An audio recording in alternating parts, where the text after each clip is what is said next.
tight ends, defense, the final video of the week here on the YouTube channel for FantasyCruncher.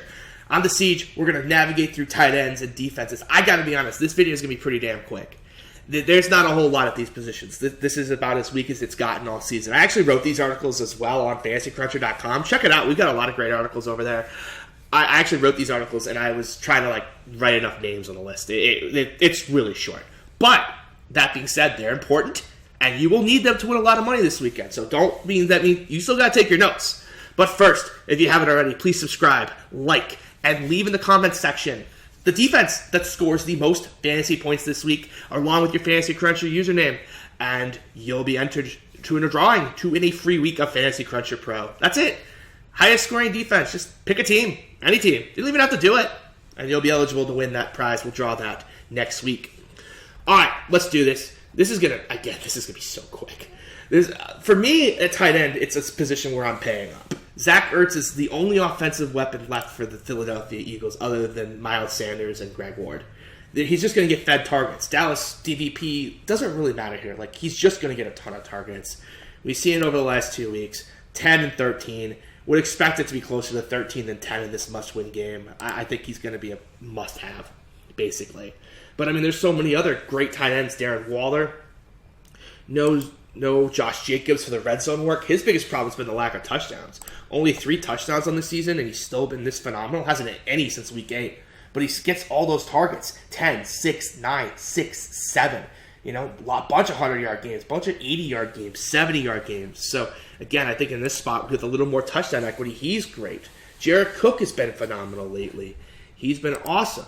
Hunter Henry hasn't been great, but he's been getting good usage. Fantastic matchup against the Raiders that give up touchdowns to every tight end. Jack Doyle, more of the same with Jacoby Brissett. Hilton's back, but limited. Doyle is a big threat in the passing game. Carolina gives up a ton of points to tight ends. And then, of course, we've got the flow chart. Our good old friends at the flow chart. Jacob Hollister has been fantastic this season for them. 45 targets in 8 games. So he faces a couple tough matchups in Minnesota, Carolina, which is kind of a weird dud, but okay. And then the Rams. And now he gets Arizona. Ricky Seals-Jones Jr. caught 2 touchdowns. Hollister has a much bigger role in the offense than that. We've seen him get red zone looks as well. 4,200 for Hollister and the highest team total game of the week feels like robbery to me. I'd be willing to pay 5,200, 5,500.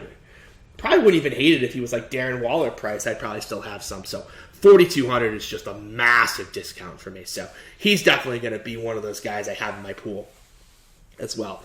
Outside of these 6, though, it kind of gets ugly fast.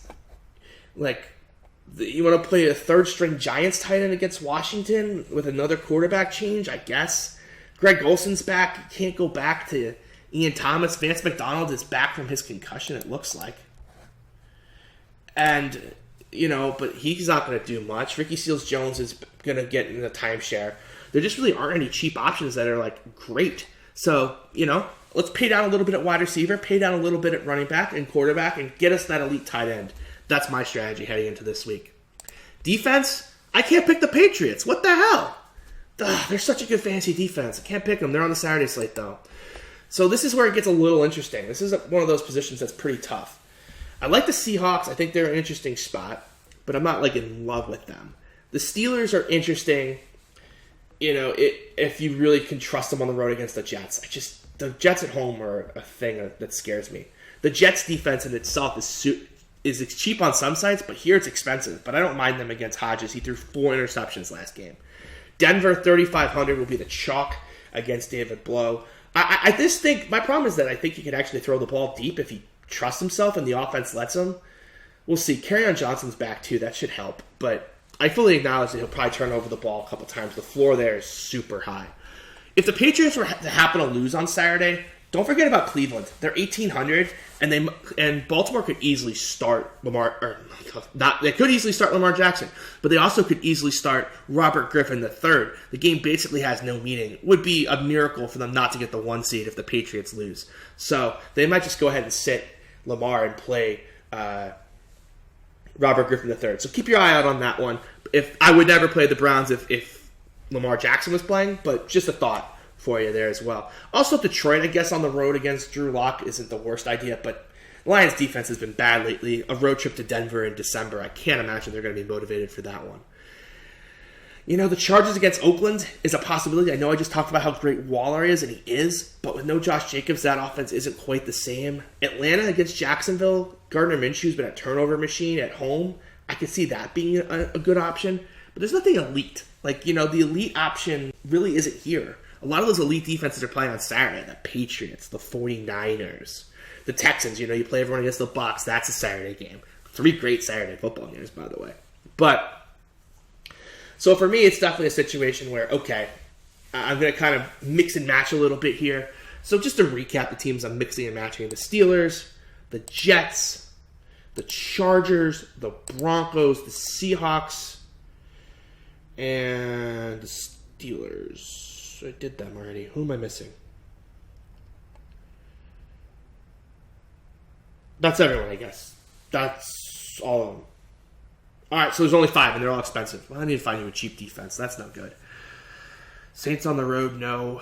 Redskins against the Giants and Daniel Jones, I guess. They're not really that cheap. I guess the Titans at 2,100 against Drew Brees on the road. Drew Brees is mortal on the road, not the same at home. That would probably be the cheap defense I went to. But as you can clearly see, I'm not super pumped about it. So if you can, would pay up there for one of those 5 defenses. But if not, the Titans at 2,100 isn't the worst play in the world. That's it. That's all the videos for Week 16. If you haven't watched them all, shame on you. Saturday slate preview, quarterback, running back, wide receiver, and of course this tight ends and defense video. If you haven't already subscribed, please do so. If you haven't already liked, please do so. And of course, leave in the comments section with the defense you think scores the most fantasy points this week with your FantasyCruncher username. We'll draw a winner for across all the days for our FantasyCruncher Pro subscription for a week for NFL and NBA.